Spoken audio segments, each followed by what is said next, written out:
This is my little music room. So I'm leaving the spirit of Jamaica without leaving it. I have been talking for these last 7 weeks, 7 episodes. You hear me talking about this, about that. And I was concentrating mostly on my early days before I came to New York City in 1963, just the other day. So I went from Jamaica to Miami, and so many adventures I could share. But today, I'm going to be what's called a little more specific. Or I heard somebody say, hey man, be more Pacific. Pacific? No, specific. And it's going to be me sharing my joys, some stories about some great people I've met along the way who were very encouraging to me, that would give me a pat on the back and say, you do great, man, keep on going, you know. There's nothing like encouragement for to tell a younger guy, right? So one of the things I demonstrated earlier is my ability to adapt. It's called the gift of mimicry. I used to sit down in the movie theater and try to talk like the people on the screen, and they were decidedly not with the Jamaican accent. Jamaican accent, you can be like this, you can be up from the bush part and you talk like this, or you talk more cultured Jamaican. You know, I went to the university, right? But the Americans would speak a little like this. So I adapted this manner of presentation. So I could talk a little more like this, and that way people would stop saying, where are you from? So my youth in Jamaica led me to the point where, because of the cinema and the movies and the records I heard and seeing Louis Armstrong and seeing Nat King Cole, my dream about going places was powerful, right? But one thing with me, I just love me some rhythm. Whether it was on a box or a bottle cap, you know. I'll be playing with the bottle cap, my first music. Make me smile, right? And the other thing I would do, I take the rubber band, little rubber band when the guys are at school, and I start to play the rubber band, and when I play the rubber band, you can't hear that because this rubber band is inferior. Okay, the point is, I would make music with the rubber band and the bottle cap, and I'd be beating on the desk at school. That was the real value of that desk, not to write things, right? But then, I would be playing rhythm all day.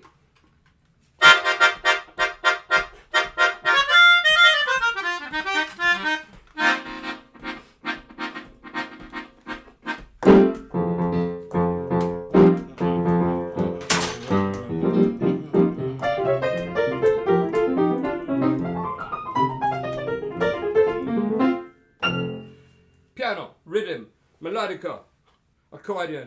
Just a joyful word where rhythm was the key, the heartbeat of life. And I fell in love with that from I was a very young kid. And that set me on my way. Bottle cap, rubber band, head, play music on my head. Believe it or not. Going around like a crazy guy. Yes?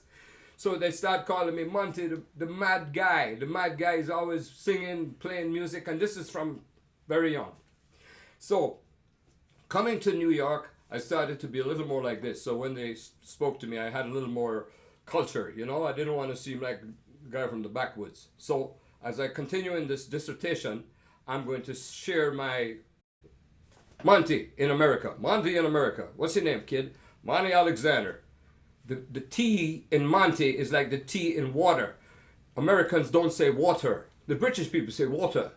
I'll have a glass of water. Water. Jamaicans say water. Water. Americans say, some of them, water. It's not a T, it's a D. Water. Okay, so Monty. You left out the T. Monty Alexander. That's my name. So no, I'm going on a little goofy in this time of challenge, because I'm one of those people that look towards, I said this before, the donut rather than the hole. You know, when you have a donut and you're hungry, you eat the donut rather than the hole. You can't eat the hole. So I leave out the hole. So now I'm being around these great musicians who have welcomed me with friendship. And I'm going to tell you about a couple of people that were so awesome. And thankfully, they're still with us. They're with us full-fledged. And one of them is a wonderful human being and a wonderful artist, one of the greats of all time.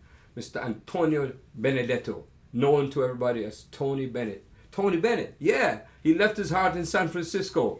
He sang about the good life. He just was just awesome. And I met Mr. Bennett way back in the 60s. I was playing at the Playboy Club, and maybe you saw that photo that Katerina, my number one friend, put out on the internet.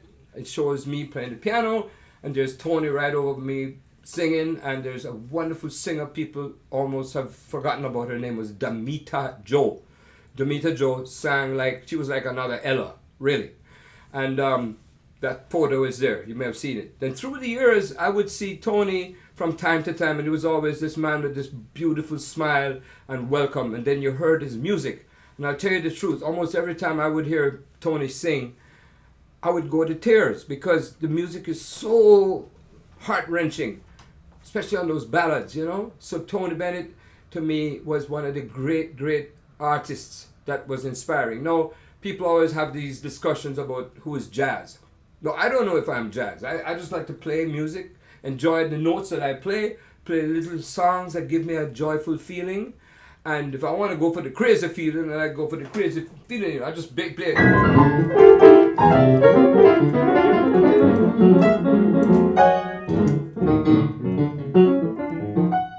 What's that? I remember my father, you're right, he'd go to the piano and he said, Monty, I can do this. And he go, what's that? So there's a place for goofiness, fun and games, but there's also things that have to do with touching your heart and giving you, yes, a tear. You could be playing a song and you get a tear, because music does all gamut of emotions, right? And that's what's been the case with me. So that was a comment or two about Mr. Tony Bennett.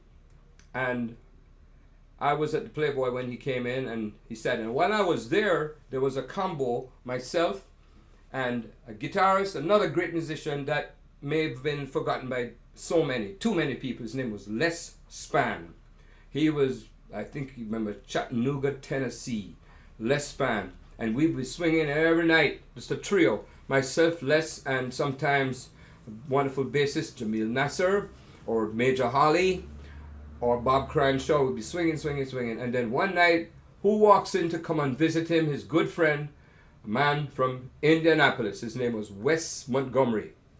Wes came in the club with his guitar, and they had the greeting, and I met Wes for the first time, and he plugged his guitar lead cord into the amplifier, and yes, folks, it was one heck of a jam session at the Playboy Club, and I'm on the piano, and I think Crenshaw was there, no drummer, Les Spann, and his very dear friend, Wes Montgomery. Man, we swing. I don't remember what song we played at, but I just remembered it was just pure joy to be with Les and his friend Wes, yes.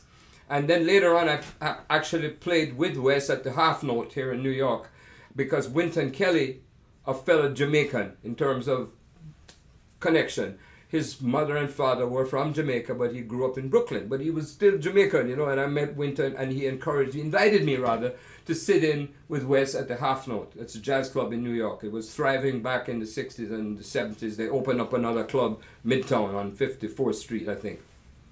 So I got to be around Wes Montgomery, and when he was looking to have a combo, his manager, Mr. John Levy, who also managed some of the greatest artists at the time, Nancy Wilson, the great Mr. Ahmad Jamal, Ramsey Lewis, and Cannonball Adderley, who brought Nancy Wilson to John Levy. He also managed Wes Montgomery, who Cannonball also brought to John Levy. And all I have to say is the memory of playing with Wes after Wynton said, yeah, go sit in with Wes. It was like a dream come true. And then not long after, I get a call from John Levy, his manager, saying Wes is looking for a new group. The group with Wynton, and it was Paul Chambers, the great bass player, and Jimmy Cobb. They were going to disperse or do something else, and he was looking to form another combo. And he remembered Monty Alexander. Now, Monty Alexander sat in, and I must have took care of business. You know what that means, right? So much so that John said, Wes is inviting you to come and work with him. And of course, I was very flattered, very floored, very knocked out, because I mean, in those days, thankfully, I'm gigging all the time. I'm playing here, there, some little club, a little nice place, a concert, whatever. But now, to go play with Wes Montgomery, that was a great honor. And It did not materialize because then along the way, Wes decided, you know what? I'm going to ask my brothers who he used to play a lot with from Indianapolis. Buddy Montgomery, wonderful pianist, and his brother, one of the very first electric bass players of all. He had played the electric bass originally with the Lionel Hampton Orchestra. I think maybe Lionel Hampton was trying to avoid paying the airfare for the bass fiddle. And when he knew he could play the electric bass, take a lot, you got to buy an airline ticket for the bass to put in the seat, right? But Montgomery became a practitioner of the electric bass, and I assumed the Fender. Of course, I shared earlier on how I purchased a Fender bass for my own pleasure because I love the bass way back in 1959 in Jamaica. I'm diverting, right? This is about playing with Wes, and Wes went with his brothers, and they started to make these recordings that were more tap your foot with the pop beat, you know, I think I'm going out of my head, them kind of songs, right? And people loved it. Of course, the real fans of his artistry on the guitar, playing what we call jazz, was kind of going away. A lot like when Nat King Cole, the king of Cole, stopped playing the piano, as he did with all the greats at the time, you know, name it, Benny Carter, Buddy Rich, all those people. Nat was one of those people. And then the gift of that magical voice where he would sing those words smooth, I call them caramel songs, caramel notes, butterscotch. He just ooze in that tone, you know. So that's what happened. So now I go to Los Angeles, and before I went there, I am playing at Gillies, of course. Now this is where I'm talking more like this now, because the Italian Americans are saying, "Hey kid, where you from?" And I'm saying, "I'm from Jamaica." And the guy said, "Where's that?" I said, "Is that by the racetrack where they have the horses?" No, sir, that's not. That's Jamaica in the islands, the Caribbean, right, little 90 miles from Camagüey, Cuba, I think, right? So I'm talking more like this, so I didn't set apart. My mother said, "Monty, when you leave the house, don't talk like a Jamaican, because if you talk like a Jamaican, then we're going to, you know." So I'm talking like an American. So at Gillies one night, which was just up the street from the original Birdland, 52nd on Broadway, where I would go on the intermission, I saw among all the great artists, including Duke Ellington, including John Coltrane, including, of all people, Lloyd Price. He was performing there. I saw a man that is in a category all by himself, and another man that, in my opinion, has been kind of not forgotten, but put over on a side as if it was, you know, it ain't this kind of music or that kind of music, so we're not putting him in the main category. His name is, he's from Kentucky, like Muhammad Ali was from Louisville, Kentucky. Muhammad Ali, Cassius Clay. This other man from Kentucky, Lexington, I think, Kentucky, Les McCann. Les McCann, you've heard that name. Well, Les McCann didn't just play the piano.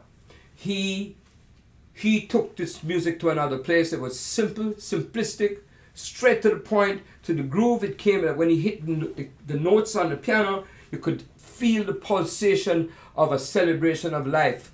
People became joyful, and he would bring up his church experience. So Les was a real conduit of that. And he heard me playing on one of his breaks. He came to Gillies, and he was apparently taken with Monty Alexander's playing. And the next thing you know, I was invited to record for his label, which is World Pacific Jazz. And I made this here album, and you will see this very, very first album. If you can see it, it says Les McCann introduces Monty Alexander the Great. Ho hum. I'm not sure about that. But hey, I was trying to find the right notes, and apparently I found a few, and people received joy.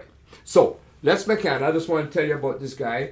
He would perform around LA, and he made some recordings that are, to this day, when you hear them, unless you're dead, you're going to groove, you're going to swing, you're going to tap your feet, you're going to get that feeling of celebration of life, upliftment. Les McCann was a purveyor of the positive way of life, spiritual man, and as we speak, we lament his ailments that are going on, and we pray that Les is going to be here for the long, long, long run, and he's a little sick, so he sent up the prayer for my very dear brother Les McCann, who is challenged right now in Los Angeles, and he's still breathing. Thank you very much for staying with us, Les. Thank God for his breathing and everything. And so we come and we go. It's like that song, For All We Know, We come and go like ripples on a stream. You know, we don't own this life. We don't own the breath. The breath comes, and then one day, no more breath, because the Creator said, come on home, come on home, whoever we are, you know. So I just had to share a little bit about Les McCann, who not just a piano player, musician. This is he changed the environment. And you know, I saw him, I saw other people that influenced me, that made me want to be something more than what I would have had I stayed in Jamaica and never had a chance to be around these people. Because we're influenced by our heroes, right? Les is one. Tony Bennett is a great hero of mine. I can't hear him sing and perform without getting the tear. That's getting touched, zapped by the feeling.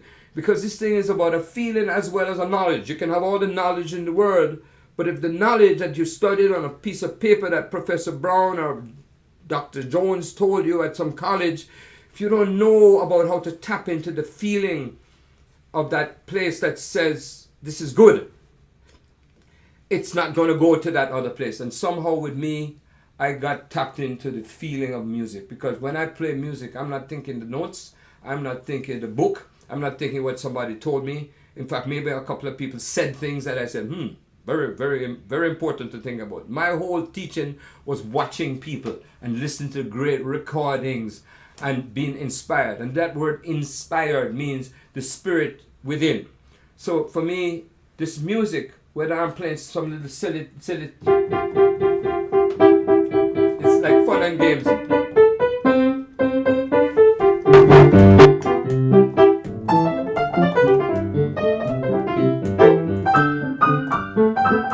I'm just making it up. Then I go.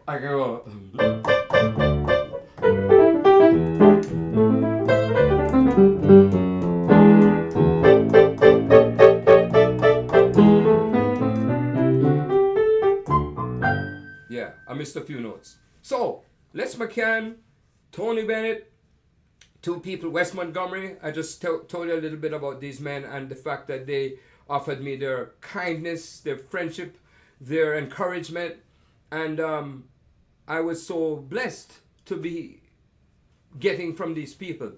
And I decided today when I speak, and I don't know how long it's been, I was not going to go on as long as I have in the past, because folks, I'm like, you wind me up, it's hard to turn me off. You know, it's a little rabbit with batteries until you can't stop me down. So I've been talking for a good 20 minutes now, and I'm thinking it's a little too long for some of you folks to hear a guy who's got a million stories to tell. And as we go along, before I continue, I'm going to stop all of the happy memories for a moment and lament the passing of a beautiful, beautiful brother.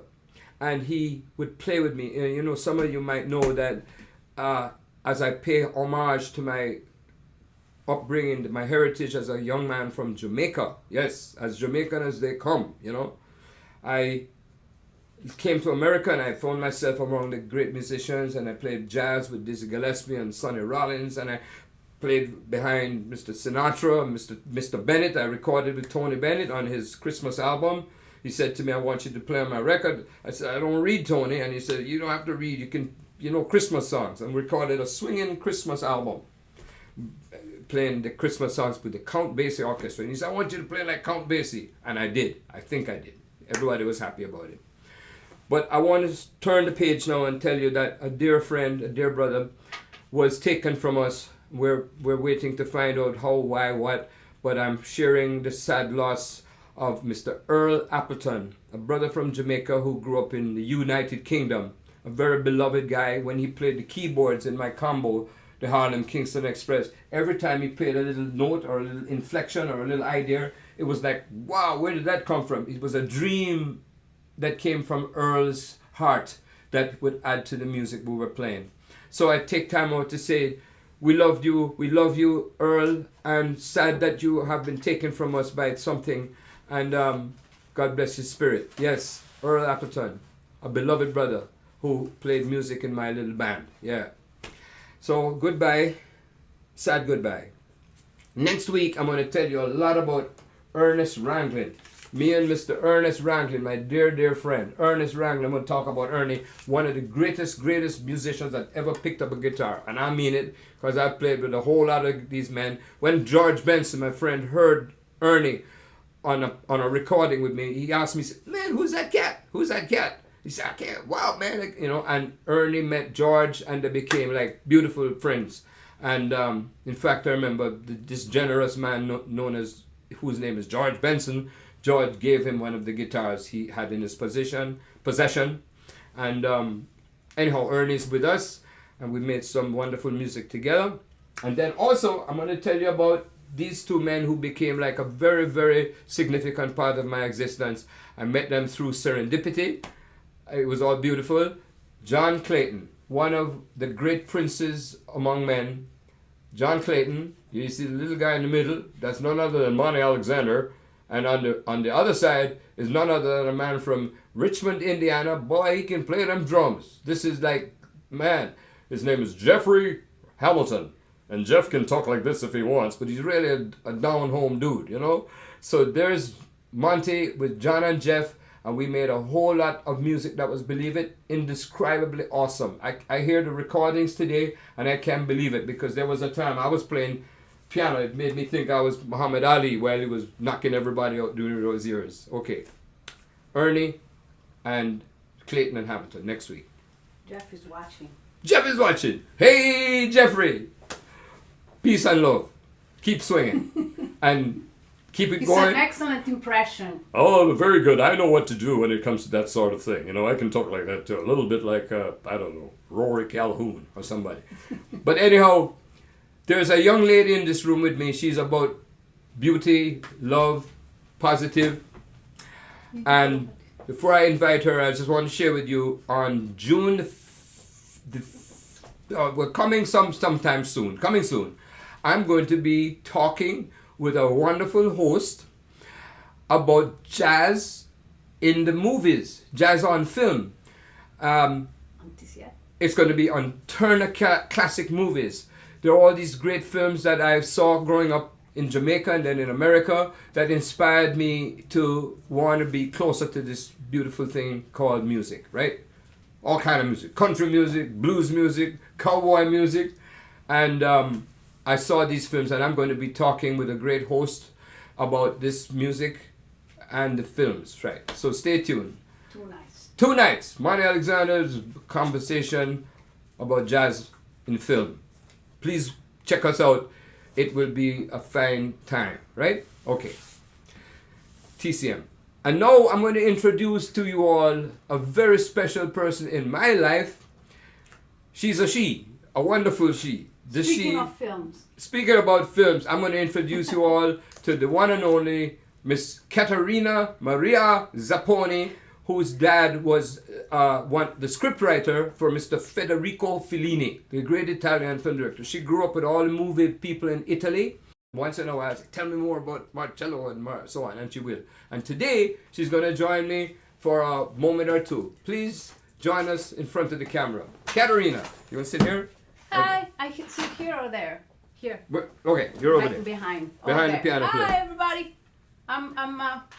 We had requests for people to see me. I don't know why, but here I am. I know why, because you are number one, lovely, and bring out positive vibes, and you remind me about all the things I forget. Here I'm to spoil your show. Oh, no, you can't spoil my show. So we heard a song the other day that was beautiful song. It was coming from the pen of the great Noel Coward. Yes. Some of you may not know Noel Coward. He was a British-born man who ended up living in a place called Jamaica. In a home called Firefly, and he was living right nearby Mr. Ian Fleming, who wrote all the James Bond books, almost all of the James Bond books, when he lived in GoldenEye, the title of one of James Bond's films. So we talk about stuff like that. Because we love movies, and I love my American movie classics, and one of them was Anchors Away, and Catherine Grayson, and that kind of singing, and Jeanette MacDonald, and the operetta style. So we figured this is a good song to do. I'll give you a version of how I heard it. I just want to butt in and say, Caterina is one of these people that I say kind of like a pun, like a tongue-in-cheek. The girl of 1,000 voices. She can sing she sound like Billie Holiday and Sarah Vaughan. I said, sing like that for me, and I just fall off of the chair because it's so wonderful when she does it. And of late now, she remembered the operato style of Catherine Grayson, who was in those films, and Jeanette MacDonald. So I went to the piano, and she went into her version of that, and I'll give the impression of Jeanette MacDonald. So here's the Monty introduction on the piano. A little run here.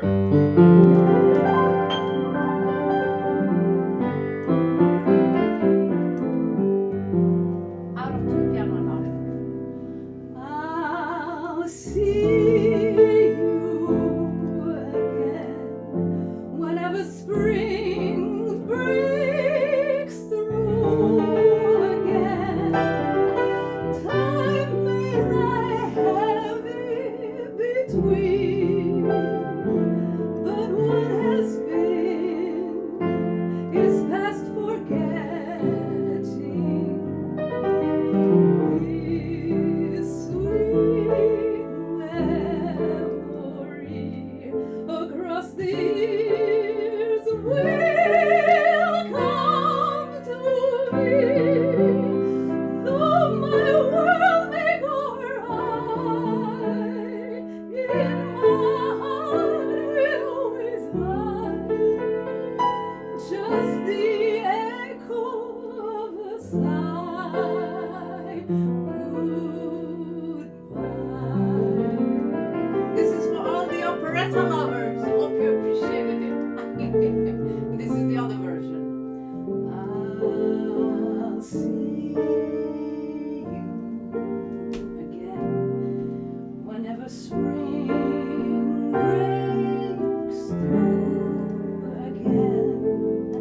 Time may lie heavy between, but what has been is past forgetting.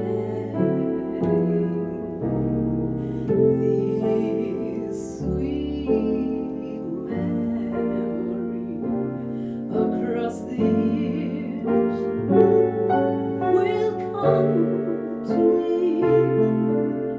Though my world may go awry, in my heart will always lie just the echo of a sigh. Goodbye.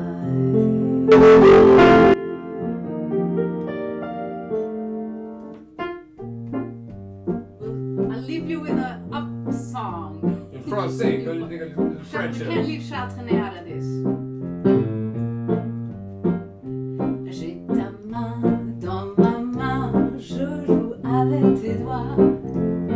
J'ai mes yeux dans tes yeux et partout l'on voit que la nuit, belle nuit, que le ciel merveilleux, tout fleuri, palpitant, tendre et mystérieux. T'es prêt, mon amour, ton cœur contre mon corps. Et dis-moi qu'il n'est pas de plus charmant bonheur. On oublie l'aventure et le ciel et c'est tout. Et que ta main qui joue avec ma main qui joue avec ta main qui joue avec ta main.